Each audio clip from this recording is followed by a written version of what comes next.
Hello everyone, we are discussing unit number 5, rectilinear motion, and we are in kinematics of rectilinear motion. We have said that if a particle is moving along a straight line path, that is rectilinear motion, it can have three different types of motion. The first one we have already covered, which is variable acceleration motion. Let's go for the next two types. The second one is uniform velocity motion. It is also abbreviated as UVM. As per the name, if throughout the motion of the particle, velocity remains constant, if everywhere at every moment of the motion, the velocity is same, if it is constant, it is called uniform velocity motion. If at all I draw a graph on which velocity is plotted on y-axis and time is plotted on x-axis, I will get a line which is parallel to the time axis. That means the velocity, the value of velocity is going to remain same everywhere at any instant of the given motion. So velocity remains constant. And if we are not changing the velocity itself, if there is constant velocity dv by dt, which is acceleration, if we are differentiating velocity with respect to time t, but velocity is constant, differentiating a constant is going to give you 0 only. So acceleration in uniform velocity motion is always 0. Remember that. Based on this particular type, there are not many numericals asked in the exam, but they can be asked in the combination with the other type, the last and the third type, which is the most important type in rectilinear motion, that too in kinematics. Whatever numericals of uniform velocity motion will be there, for solving those numericals we have to use one and only one formula, which says displacement is equals to velocity into time. Now moving to the most important part of this chapter, the third type of rectilinear motion is uniform acceleration motion. Again, its abbreviation, as you can see, is UAM. When we say uniform acceleration motion, that means acceleration of the particle is going to remain constant throughout its motion. When we say acceleration is constant, actually that means either velocity is going to be increasing or it will be decreasing gradually.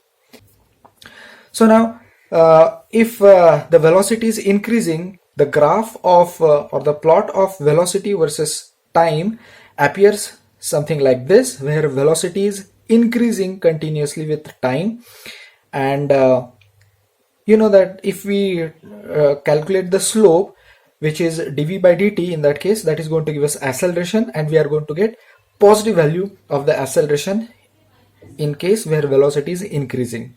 So that is positive acceleration.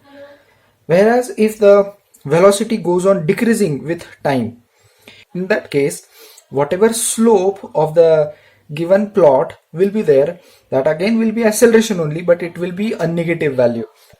We know that negative acceleration is either called deceleration or also retardation.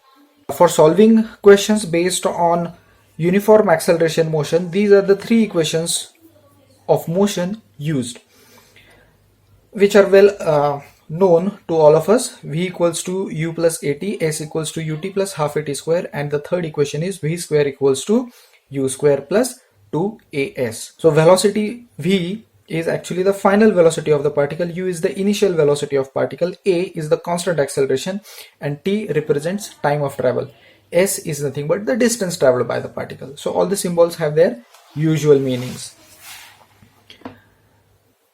One more important formula we must remember in this particular type, which gives us distance covered by the particle in nth second, and that formula is s nth.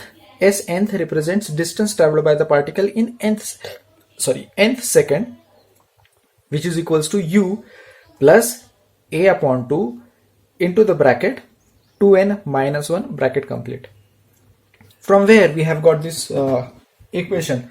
Let me elaborate this. The second equation of uniform acceleration motion is s equals to ut plus half at square. Now when we are saying find out or calculate distance covered by the particle in nth second, for example, let's say if I have to calculate distance traveled by the particle in fifth second, when I say find out distance traveled in fifth second, by that I mean how much is the distance covered by the particle in between fourth and fifth second.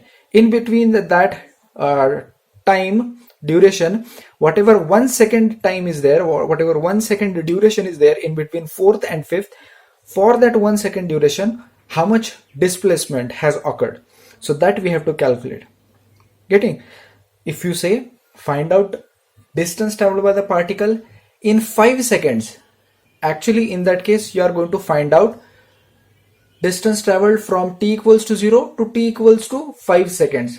But in this particular formula, when you say at fifth second, that is distance traveled in 1 second duration, that is in between fourth and fifth second. Okay, right. So we know the second equation of uniform acceleration motion is s equals to ut plus half at square. If I consider that the instant at which I am calculating the displacement is n, so Sn will become, at the place of t, I am using n, un plus half an square. Now just 1 second before this, if I have to find out the displacement, that will be Sn minus 1. So n minus 1 is the instant just 1 second before n. And for this n minus 1 instant also, if I have to calculate the total distance traveled, I can substitute n minus 1 at the place of t in the same equation, the second equation of uniform acceleration motion, and that gives me this expression. At the place of t, now we are going to substitute n minus 1 itself, right? Rest of the things remain the same. At the place of t square, we substitute n minus 1 square. If I want to find out how much is the distance traveled in between n minus 1 and n second, for that I will have to subtract the distance traveled in n second minus the distance traveled in n minus 1 second. That is going to give me the distance traveled in nth second. From equation number 1, we have subtracted the equation number 2, and we get the expression for the required formula S nth, which is equals to u plus half into a in bracket 2n minus 1, or let's say you can say you can have that u plus a upon 2 into bracket 2n minus 1 bracket complete. So that is the formula for finding out distance traveled by the particle at any one particular instant. Let's solve one question based on the formula S nth, distance traveled by the particle at nth second. You can read the question, you can write down the given information and also mention what we have to find out. The question clearly mentions what is the distance traveled by the body in fifth second of its motion. It doesn't say how much is the distance traveled by the particle in 5 seconds. There is difference between distance traveled in 5 seconds and in fifth second. We know the initial velocity u, we know the constant acceleration a. Using S nth formula, where n is now 5, substituting that in the equation that we have just written now, substituting it over here, let's calculate the distance traveled in the fifth second. Substituting these values, the answer comes out 25 meter. So here you have to remember the formula, which is somewhat new in this particular chapter to you. Rest of the formulae which we have written, the 3 equations of motion, those are well aware, you are well aware of those equations. So based on those equations, we will solve numericals in the next session. Thanks.